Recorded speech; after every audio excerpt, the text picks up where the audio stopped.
예, 오늘 우리가 말씀을 읽었는데요. 야곱이 라반의 집에 갔죠. 속임의 학교에 입학을 했습니다. 베델에서 약속을 받았어요. 그리고 하나님이 순적하게 인도하셔서 밧다라름으로 가가지고 라헬도 금방 만났지 않습니까? 그래서 라반의 집으로 갔어요. 그런데 그 라반의 집이 축복된 집이 아니었습니다. 처절한 용광로였어요. 싹을 10번이나 바꾸는 사기, 착취를 당합니다. 세상에 딸을 팔아먹는 결혼 사기를 당합니다. 속이는 자였던 야곱이 철저히 속임 당하는 자가 되고 맙니다. 근데 여기 이제 라반이 속이는 일에 묶여 들어가게 되는 것 중에는 라헬에 대한 집착이 있어요. 사실 우리 장로교인들끼리 하는 얘기가, 장로교 목사들끼리 하는 얘기가 있어요. 야곱이 장로교인이었으면 이 집안에 문제가 없었을 거다. 나중에 뭐 라헬이랑 둘이서 너무 복잡한 일들을 만들어내잖아요. 근데 딱 아침에 새벽에 일어나고 첫날 밤 보내고 딱 깨어나서 보니까 레아면 하다가 이것이 주님의 섭리겠거니 예정하신 일이었겠거니 하고 받아들였으면 분명히 그 집안에 분란은 없었을 겁니다. 별로 감동을 못 하시는 것 같아요. 야곱이 눈이 아리따웠던 여인 라헬, 이쁜 라헬에게 마음을 뺏겨버린 거예요. 그래서 환경을 통하여 하나님이 주시는 일들의 축복을 깨닫지 못하는 어려움 가운데 그냥 있게 됩니다. 그 어려움이 그를 20년 가까이 그 라반의 집에 묶어놓게 하는 어려움을 겪게 하죠. 그런데요, 결국 어떻게 됩니까? 야곱이 자신에게 주신 축복된 아내가 레아라는 것을 결국은 깨닫습니다. 재밌게도요, 그렇게 사랑했던 라헬은 베들레헴 가는 길가에 묻었는데 레아는 우리 창세기 49장 31절 보면 아브라함과 그의 아내 사라가 거기 장사되었고 이삭과 그의 아내 리브가도 거기 장사되었고 나도 레아를 그곳에 장사하였노라. 아브라함과 사라, 이삭과 리브가가 묻혔던 그곳에 막벨라 굴에 레아를 묻고 나도 거기 묻어달라고 요셉에게 부탁하는 장면을 보게 됩니다. 결국은 하나님의 뜻을 깨닫습니다. 할렐루야. 여러분, 이제 시간이 걸릴 수도 있지만 결국은 깨닫습니다. 빨리 깨달을수록 좋습니다. 그러나 이 모든 일 속에 내 마음이 확정되어지고 세워지는 과정을 이루시는 하나님을 신뢰하며 주님 앞에 성장해 가시는 여러분들이 되시기를 기도하게 됩니다. 하지만 오늘 야곱은 아주 너무 심각한 속임의 학교에 들어가 있습니다. 이 학교가 너무 이상해요. 나올 수도 없습니다.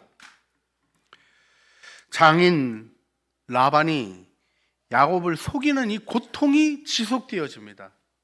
우리가 이런 고통 속에서 너무 쉽게 얘기할 수 있는 거가 있어요. 뭐냐면 그 에서의 복 도둑질 해가지고 아버지 속이고 했으니까 벌 받는 거다. 인과응보 이렇게 간단하게 얘기해 버릴 수 있을까? 생각해 보면 그건 아닌 것 같아요. 하나님이 야곱을 라반이라는 악한 자의 속임과 사기 속에서 그의 범죄 속에서 오히려 가꾸어 가고 계십니다.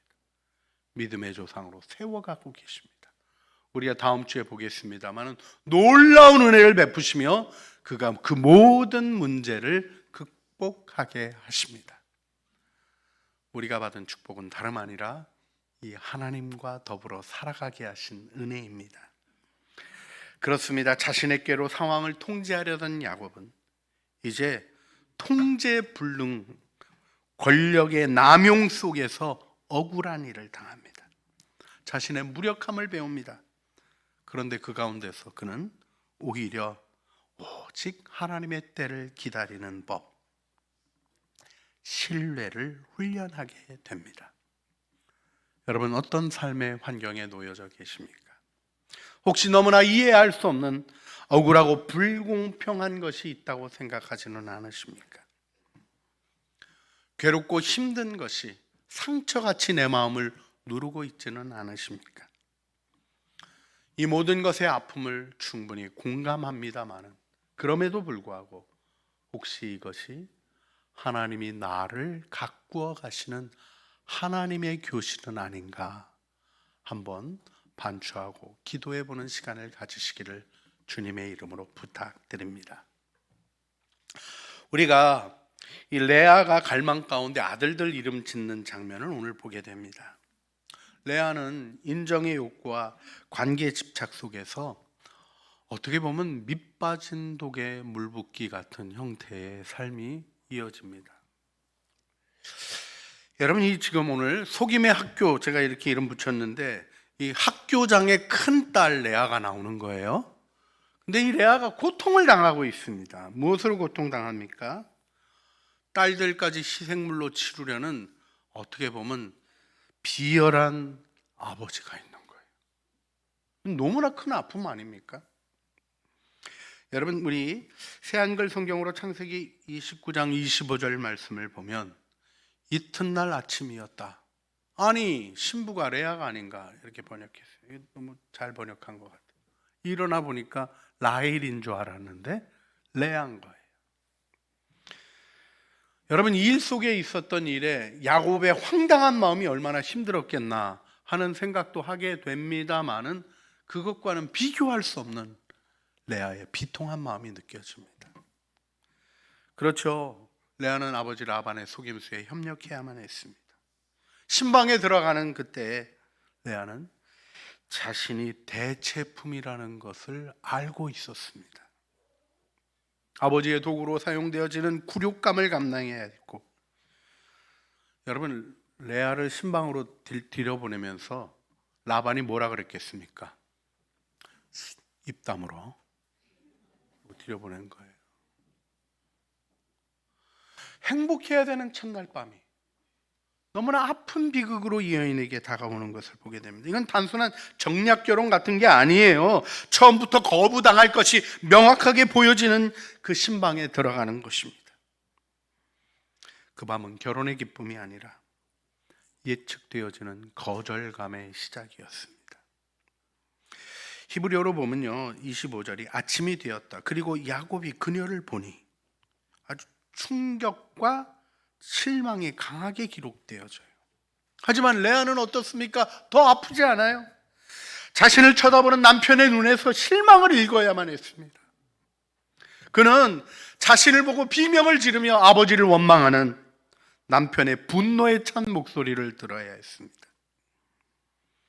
레아는 자신의 존재 자체가 마치 실수인 것 같은 그런 아픈 경험을 지금 하고 있는 것입니다. 여러분, 사람이 이런 상처를 받으면 트라우마가 생길 수밖에 없는 것 아니겠어요? 레아는 야곱의 사랑을 간절히 집착하는 사람이 되어져 버리고 맙니다. 그래서 이름을 짓는데 아들을 낳는 거예요. 여러분, 이 일에 하나님이 해주신 일을 성경이 분명히 기록하고 있는 게 있어요. 하나님이 레아에게 아이를 주실 때 우리 오늘 31절 보면 여호와께서 레아가 사랑받지 못함을 보고 그의 태를 여셨다 하는 말씀이 딱 나와요. 그죠? 하나님이 은혜를 베풀어 주신 거예요. 그래서 아이를 낳고 르우벤이라고 주었어요. 보라라는, 하나님이 보셨다는 말이 좀 담겨 있는 게 있어요. 여호와께서 나의 고통을 보셔서 아이를 주셨다는 고백을 하는 거예요. 그런데 애 이름이 보라 아들이다. 이거 좀 심하잖아요. 우리 그렇게 아들 짓기가 쉽지 않겠죠? 근데 이 레아의 마음에는 야, 이제 아들 낳았으니까 남편이 나를 더 사랑하겠지. 웬걸요? 그런데 여러분, 야곱이 라헬의 장막에 자주 들어갔겠습니까? 레아의 장막에 자주 들어갔겠습니까? 그렇게 가는 일들 중에 자기 장막 들어오면 떨컥 애가 생기는 거예요. 그래서 또 애를 낳습니다. 그리고는 시므온이라고 이름을 지었어요. 시므온. 하나님이 나의 비통한 소리를 들으셨다. 여호와께서 들으셨다고 이름을 시므온이라고 지은 거예요. 그랬는데 들어주셨는지 모르겠는데 별일이 없네요. 그러더니 또 애가 태어납니다. 레위라고 이름을 지었어요. 이제는 셋째까지 아들을 낳았으니, 여러분 그때 아들 낳는다는 게 얼마나 중요한 시절이었습니까? 셋째까지 아들을 낳았으니 이제는 남편이 나와 연합하겠다, 이렇게 이름을 지었어요. 참 애절하고 안타까운 이야기인데 여기에 정말 아픈 비극이 있는 것을 보게 됩니다. 어떻습니까? 레아는 자기를 마치 투명인간 취급하며 자기를 지나쳐버리는 남편을 보아야 했었습니다. 그래서 이런 이름들을 지을 수밖에 없었던 것이죠. 그렇습니다. 여기 레아의 삶에 있었던 고통이 고백되어지는 것이죠. 그런데요, 조금 생각해 보게 되는 것이 있습니다. 레아는 하나님의 돌보심을 지금 받고 있어요. 그래서 하나님이 등장합니다. 그의 고백 속에, 이름 짓는 고백 속에 하나님이 보셨다, 하나님이 들으셨다, 이제는 남편과 연합시켜 주실 거다 하는 그런 기대들이 있습니다만은 레아의 마음에는 하나님보다는 남편이 더 강하게 있는 거죠.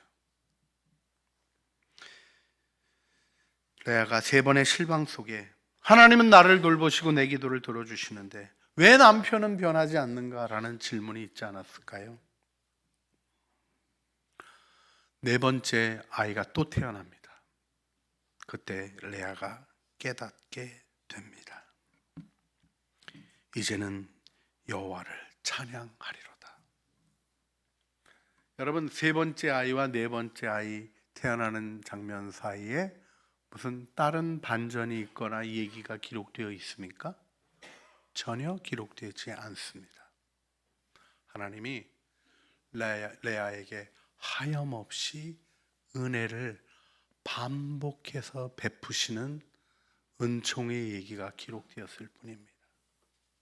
레아는 이제 사람에게서 받고자 하는 사랑, 사람의 손을 붙잡고자 하던 자기의 손을 주님께로 올려드리며 이제는 여호와를 찬송하리로다, 하나님이 베푸신 은혜로 주님을 향한 노릇한 시선을 세울 수 있었던 것이죠. 그렇습니다. 여기 구속사의 반전이 일어납니다. 여러분, 예수님이 어느 지파시죠? 유다 지파에서 태어나신 거예요. 사랑받았던 라헬의 요셉 지파에서 나오신 게 아니고, 이제 모든 고통 속에서 인간의 마음으로 기대하였던 모든 아픔들을 내려놓고 이제는 주님을 바라보며 주님, 내 인생의 참된 만족은 오직 주님 한 분이십니다 고백하며 주님을 찬양할 때 그 가문이 메시아의 가문으로 서게 되었던 것이죠. 그래서 아우구스티누스가 이렇게 얘기합니다. 레아는 많은 자녀를 낳았으나 사랑받지 못했고 라헬은 사랑은 받았으나 오랫동안 불임이었다. 이것이 율법과 은혜의 비유다. 그러나 레아에게서 유다가 즉 찬양이 나왔다는 것은 의미심장하다. 율법의 수고와 고통 속에서도 하나님을 향한 찬양이 가능하며 이것이 그리스도께 이르는 길이다. 유다 지파에서 메시아가 오셨으니 고통받는 레아에게 참된 찬양과 구원이 있다. 하나님의 약속은 인간의 통제 밖에서 성취되는 것입니다. 하나님은 속임당하는 어려움 속에 있는 야곱의 집안에 레아를 통하여 한 단계 돌파하는 영광을 보여주시는 거예요. 그리고 결국 야곱도 그 영광에 서게 되어집니다. 레아를 통하여 어떤 하나님의 음성을 들으십니까? 레아는 하나님의 사랑 속에서 결국 사람에게 사랑을 구걸하던 부끄러운 손을 거둡니다. 여러분, 오늘 이 예배를 드리시는 여러분들이 이제는 여호와를 찬송하리로다 고백하게 되는 믿음의 단계로 올라서시기를 바랍니다. 여러분을 가로막고 있는 상처와 여러분을 가로막고 있는 모든 실망과 어려움들을 딛고 일어서셔서 주님을 찬양하시는 은혜의 사람이 되시고 구원의 일을 열어가시길 바랍니다. 레아는 사랑받지 못한 자였습니다. 그에게서 우리 주님의 모습이 보여집니다. 예수님은 멸시를 받아 사람들에게 버림을 받으셨습니다. 우리의 그 아픔을 주님이 지신 것입니다. 레아는 첫날 밤 거절을 경험합니다. 예수님은 십자가에서 가장 깊은 사랑 가운데 계신 하나님으로부터 거절당하며 나의 하나님, 나의 하나님, 어찌하여 나를 버리시나이까 절규하십니다. 그렇습니다. 우리의 고독과 우리의 아픔과 우리의 문제를 주님이 지고 가십니다. 그리고 보여주시는 거죠. 바로 그 자리가 찬양이 솟아나는 자리라는 것을. 오늘 여러분이 당하고 있는, 우리가 당하고 있는 사랑받지 못함, 또 거절당함, 상처가 무의미한 것이 아님을 함께 기억하길 원합니다. 바로 그 자리가 하나님의 은혜가 담기는 가장 거룩한 그릇이며, 거기서 찬양이 일어나게 될 때 구원의 영광이 온 세상 가득하게 될 줄 믿습니다. 함께 기도하기를 원합니다. 하나님, 속임의 학교에서도 찬양을 배우게 하시는 주님, 이해할 수 없는 어려움 속에서도 하나님이 저를 빚으시는 교수님을 깨닫게 하여 주시고, 우리의 마음이 사람이 아닌 오로지 주님께만 향하게 하여 주시며, 우리의 상처와 결핍이 하나님의 은혜가 담기는 은혜의 그릇, 오히려 은총의 자리가 되어 찬양이 일어나게 하여 주시옵소서. 우리 소원을 일으켜 주여 한번 부르시죠. 주님 앞에 기도하시겠습니다. 주여, 우리의 기도를 들으시고 우리의 기도에 응답하시는 주님, 하나님, 이해할 수 없는 어려움 속에서도 하나님을 알아가게 하십니다. 사람에게 사랑을 구하던 손을 거두고 오직 하나님만 바라보게 하십니다. 하나님, 우리의 삶 속에 있는 문제들과 어려움들 속에 하나님 낙심하고 하나님 어려워하는 일 가운데 머물러 있지 말게 하여 주시옵소서. 주님이 베푸시는 사랑을 보게 하여 주시고 끊임없이 인도하시는 그 은혜를 보게 하여 주시고, 이제는 하나님을 찬양할지로다 고백할 수 있는 믿음 안에 서게 하여 주시며, 우리를 그 은혜와 능력 안에 인도하여 주시옵소서. 예수 그리스도의 이름으로 기도합니다. 아멘. 함께 찬양하시겠습니다.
하나님의 꿈이 나의 비전이 되고, 예수님의 성품이 나의 인격이 되고, 성령님의 권능이 나의 능력이 되길 원하고 바라고. 함께 일어나서 찬양하겠습니다. 이 세상을 살아가는 동안에, 이 세상을 살아가는 동안에 나의 힘을 의지할 수 없으니, 기도하고 낙심하지 말 것을 주께서 참 소망이 되시니, 주의 길을 걸어가는 동안에, 주의 길을 걸어가는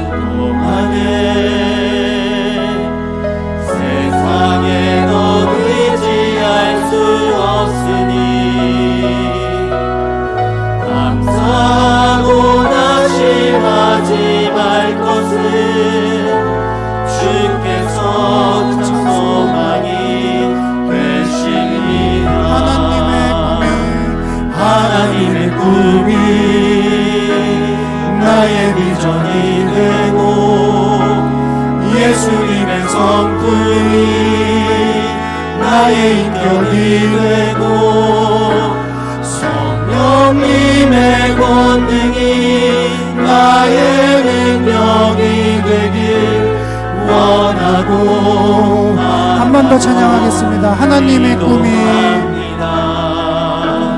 하나님의 꿈이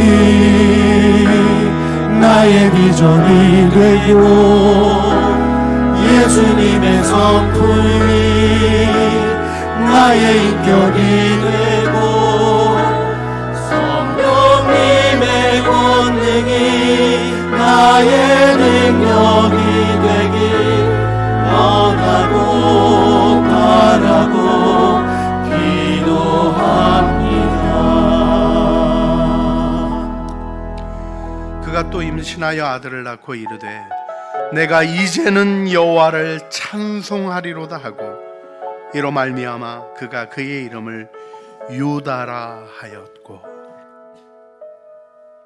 이제는 우리의 삶의 낮은 자리에 오셔서 찬양을 일으키신 우리 주 예수 그리스도의 구원하시는 은혜와 하염없는 사랑을 계속 부어주시는 아버지 하나님의 그 거룩하신 사랑하심과 그 사랑 깨닫고 우리의 삶의 자리가 다름 아니라 찬양이 솟아나는 자리임을 고백하게 하시는 성령 하나님의 교통하심이 이제 주님을 바라보며 유다의 이름을 지었던 레아와 같이 사람을 기대하는 것들을 내려놓고 오직 주님만 바라보기로 결심하는 사랑하는 주의 자녀들 머리 위에와 은혜로 주신 가족 식구들 가운데 주님의 말씀을 의지하여 내딛는 모든 신실한 걸음들 위에 이제와 영원 무궁토록